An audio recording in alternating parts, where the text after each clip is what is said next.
Ito yung 5 essential things na kailangan mo kapag nagmomotor ka. Since malapad ang gulong ng mga big bike, mas mataas ang chances na matusok ang gulong mo at kapag nangyari yon, maaari ka ng ma-flat. Kaya ako lagi kong daladala ang tire sealant screw ko. For me, ito na nga ang pinakamadaling solusyon at less harmful sa mga gulong natin tuwing na-flat. All you need to do, tanggalin mo lang yung nakatusok at screw mo lang ito sa mismong butas. May rubber kasi yung bawat thread ng screw na to na kung saan ito yung nag-feel dun sa butas ng gulong. Ayan, kung makikita nyo, wala nang bubbles dun sa butas, meaning wala na nga nasingaw na hangin. May dalawa na nga rin siyang size, isang maliit, isang malaki, para kung sakaling maliit ang butas or malaki ang butas ng gulong mo. Nakalagay na rin siya sa bawat capsule, kaya pwede ka lang magbaon ng ilang piraso nito. Pero since kasya naman yung buong box niya sa loob ng motor ko, dinadala ko na nga lahat para kung sakaling maplatan ng tropa, makakatulong pa tayo. May screwdriver na rin siyang kasama sa loob, kaya complete package na rin siya.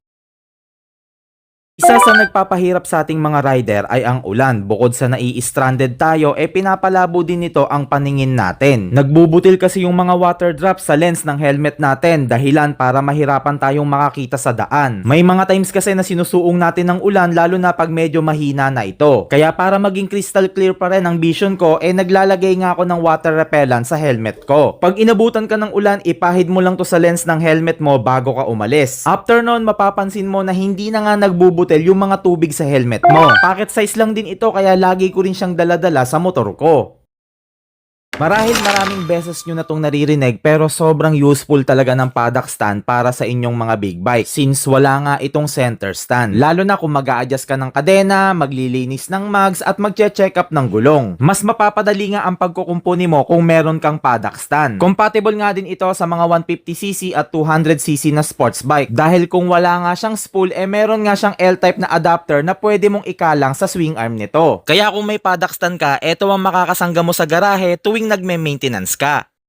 Kung may big bike ka, mahalaga na laging nasa tamang PSI ang gulong mo dahil dito nakasalalay ang magandang fuel efficiency at magandang traction sa motor mo. Kung underplated ka, pwedeng lumakas ang konsumo mo sa gas dahil pigil nga ang takbo mo since malapad nga ang kanyang ground resistance. Best example na nga lang dyan kapag malambot ang gulong mo, ang hirap nga niyang itulak. Kung overinflated ka naman, pwedeng mawala sa traction ang motor mo since konti nga lang yung gomang lumalapat sa sahig. Bukod doon, mas magiging matagtag nga din ang riding experience mo dito at worst case scenario pa nga dyan, pwedeng sumabog ang gulong mo pag high speed. Kaya dapat meron kang PSI meter para monitored mo lagi ang hangin ng gulong mo bago ka bumiyahe. Actually guys, pwede nga itong maging kapartner ng tire sealant screw dahil pwede mo nga rin itong maging emergency kit lalo na kapag may long rides kayo.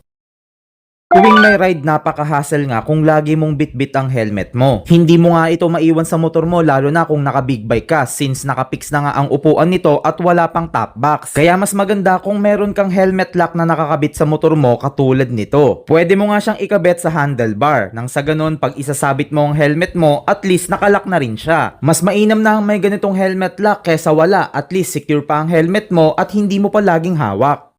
Yun guys, thank you for watching. Piliin mo na lang dito kung ano ang kapakipakinabang sa'yo.